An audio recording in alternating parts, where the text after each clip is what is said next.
Hello, beautiful people in the world. What's going on? What's going on? Hey, hey, hey, it's Fat Albert. Do you guys remember that? Like that TV show? All right, so anyhow, I want to talk to you about spiral violins. This is actually, this coincides with a Reddit article I wrote a while back.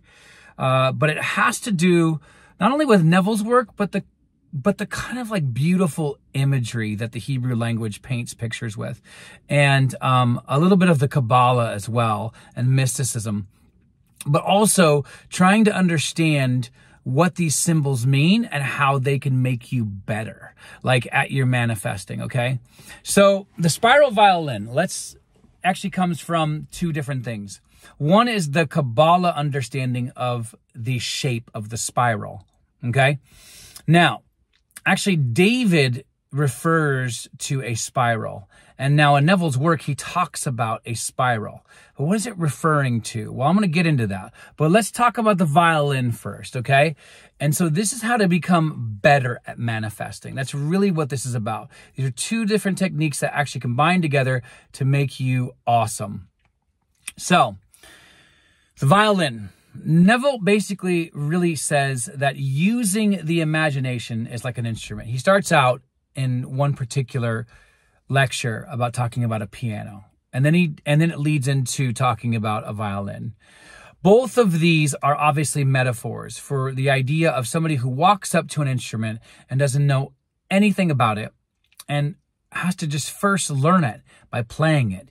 You can't learn it by buying the book and reading about it, right? That's only part of the knowledge, okay? You can't really learn it by articulating it in a book or even doing what I'm doing, where I'm just teaching, right? You have to actually practice it. And yes, just to say, I do practice this every single day. And I almost used every single technique that I share with you, right? So what I want to say is that when you are trying to understand this, as in manifestation, as the law, or even using the imagination or visualization, whatever you want to call it, right? That this is a skill. I love that Neville uses two words. He uses art and science, because he basically is really arguing that there are two ways to see the same thing, right? And he says, listen, this is an art, but it's also a science, right? So the art is that you get to paint whatever life that you want, right? And then the science is, here are the steps. Here are the steps to get there, right? And so he definitely is definitively a person who believes in process, right? Because he does talk about this, and he talks about the same process over and over through his work, right? How to create a scene and so on. So check out those videos where I do that, where I break that down in the same way he does, okay? And so what I want to do is I want to encourage you to think of manifesting and manifestation as a process, okay? It is a tool that the more that you do it, the better at it that you get. And it's really interesting because the better at it that you get comes down to how much you experience your use of it.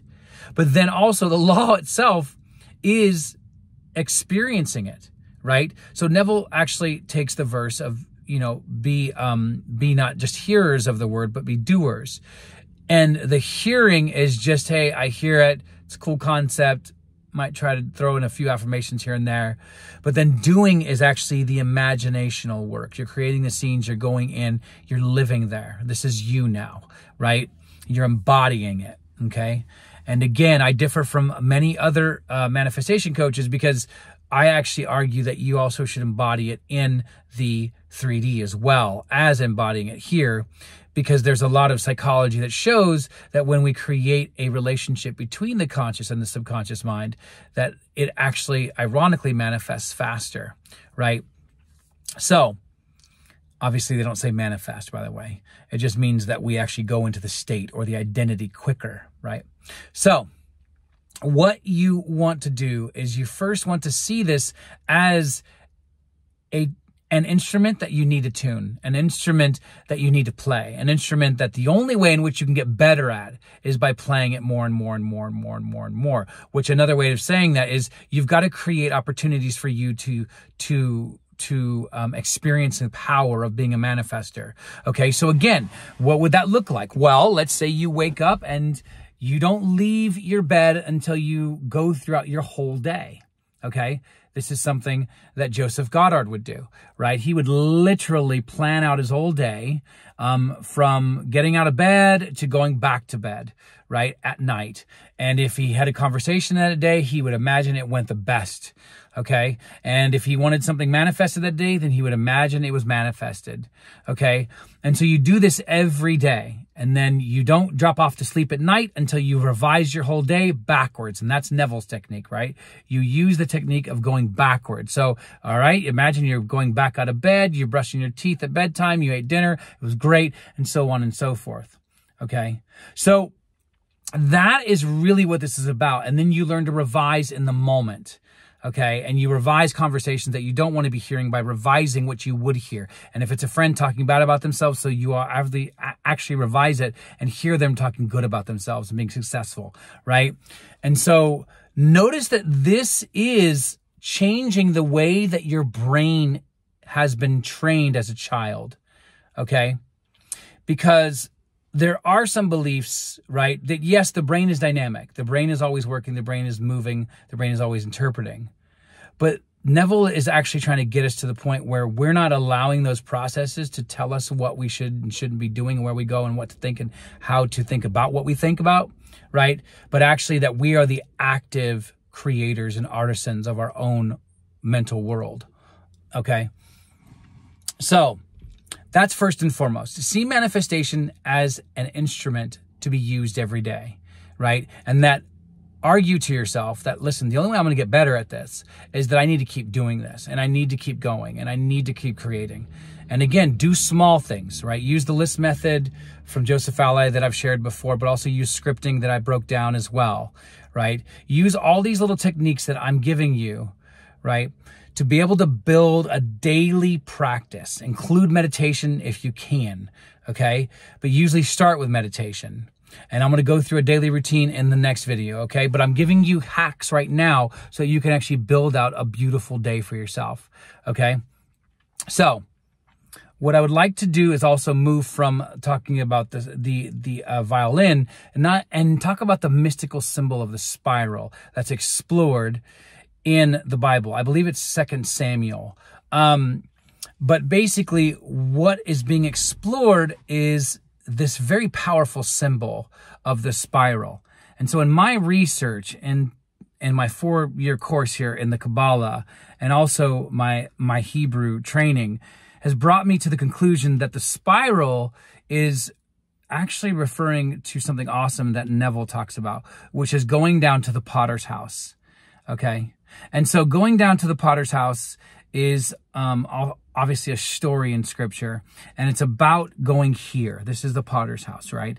And you're going and you're molding and you're shaping and you're constantly honing and you're getting better. Same idea as playing the instrument, right? Getting better at it, okay? You're honing it. Now, the spiral is very interesting. It's a beautiful, beautiful word image, right, from the Kabbalah that argues that the spiral is a metaphor for the spirals that are made by the hands of the potter, right? And so it's being created as you're molding it into the cup, as you're molding it into the bowl, right?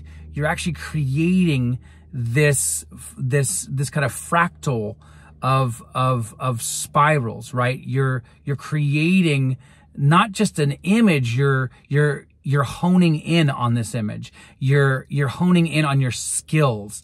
You're honing in on the confidence. You're honing in on the wealth, right? And so the spiral has to do with what the Bible calls going from glory to glory, or going from faith to faith, that you're getting better and better and stronger. And you're going from one spiral to the other spiral, to the other spiral, to the other spiral. You're getting better and better and better. But how do you do that? Well, you got to go back to the violin metaphor. And so you've got to get better by doing it and by becoming it. Okay. So hopefully this was a good introduction into the Kabbalah, into the Hebrew mysticism that we sometimes don't read or see when we're reading scripture. And again, I do hope to do more on this, even do workshops on this to give you guys a better breakdown, which obviously will always come with tips, right? So again, bring this knowledge into your day, make it practical, okay? And then watch out for the next video, which I'm going to actually go into basically the day in the life of a manifestor, right? And using all these techniques in one and how to build out your life, okay? Much love to you guys. Thank you for your support and have a great day.